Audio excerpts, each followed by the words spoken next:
Have you ever looked in the mirror and thought, I don't know who I am anymore? Not because something went wrong, but because something deep inside you is shifting. Your goals no longer excite you. Your relationships feel distant. The world around you keeps moving, but something in you has gone quiet. You're not broken, you're not lost, you're dissolving. This is the part no one talks about when the ego begins to melt and the soul begins to speak. In the next few minutes, I want to take you somewhere most people never dare to go. Deep inside yourself. To the place beneath your name, beneath your roles, beneath all the things you were told to be. Because what waits there is not emptiness. It is everything. There comes a moment on the inner journey that no one prepares you for. It doesn't arrive with fireworks or music. It doesn't feel like awakening. It doesn't feel like arrival. It feels like death, a quiet death, not of the body, but of identity. You begin to notice that the self you spent years building, the achiever, the pleaser, the fighter, the performer, starts to loosen its grip. The mask no longer fits. The mirror reflects someone you don't recognize, and it is disorienting. Because that identity protected you, it helped you survive. It gave you language when you didn't know what to say. It gave you applause when you needed to be seen. But now it begins to dissolve. And the first thing you feel is fear. If I am not this, then who am I?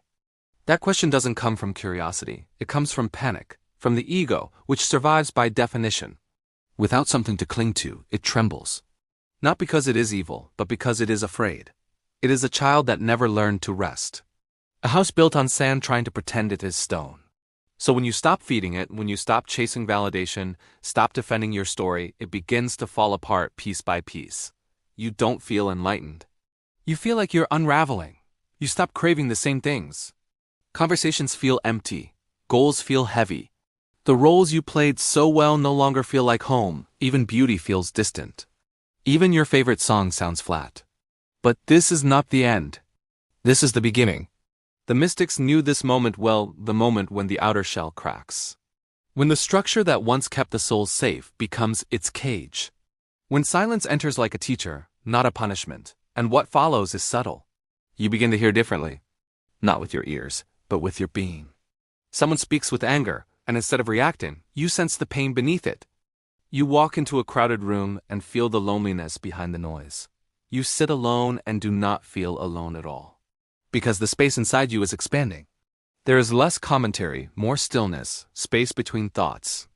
And in that space, something ancient begins to rise. The part of you that is not afraid. The part that does not rush. The part that watches without judgment. The witness. You realize you are not the thought, but the one who sees it. Not the emotion, but the space it moves through. Not even the body, but the awareness that animates it. This realization does not strike like lightning, it arrives in gentle waves.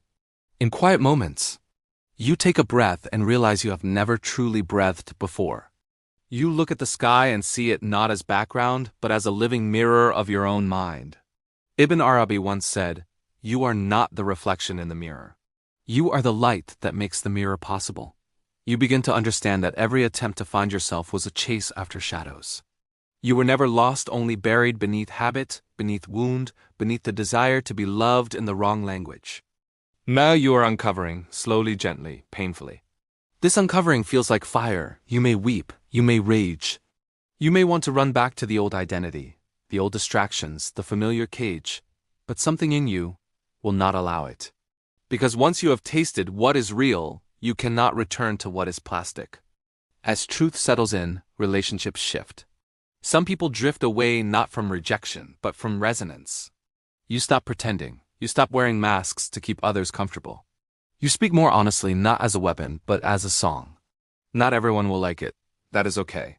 You are no longer speaking to be accepted. You are speaking because silence taught you how to listen. And this listening transforms how you see others. Not as roles or threats, but as mirrors, teachers, wounded travelers.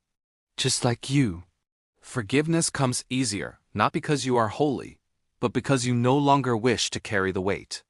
You see clearly now, pain does not protect you, it poisons you, and when you release it, something lighter moves in. The ego does not disappear. It bows. Not in defeat, but in reverence.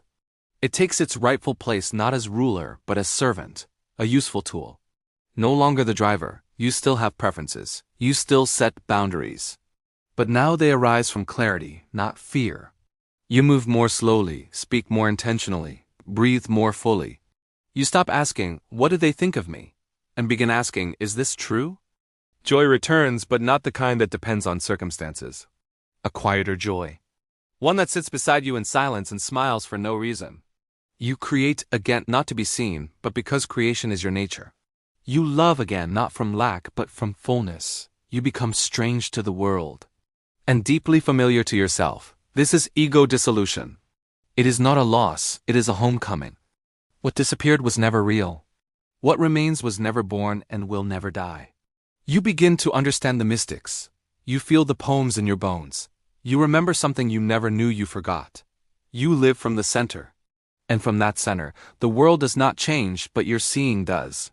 Everything becomes sacred, even pain, even waiting, even silence. So if you are dissolving, keep going. If you feel lost, pause. If everything you knew is crumbling, trust the crumble. You are not breaking down, you are breaking open, and what emerges is not weakness, it is light. The light you were before the story, before the roles, before the fear. The silent one, the witness. Welcome home.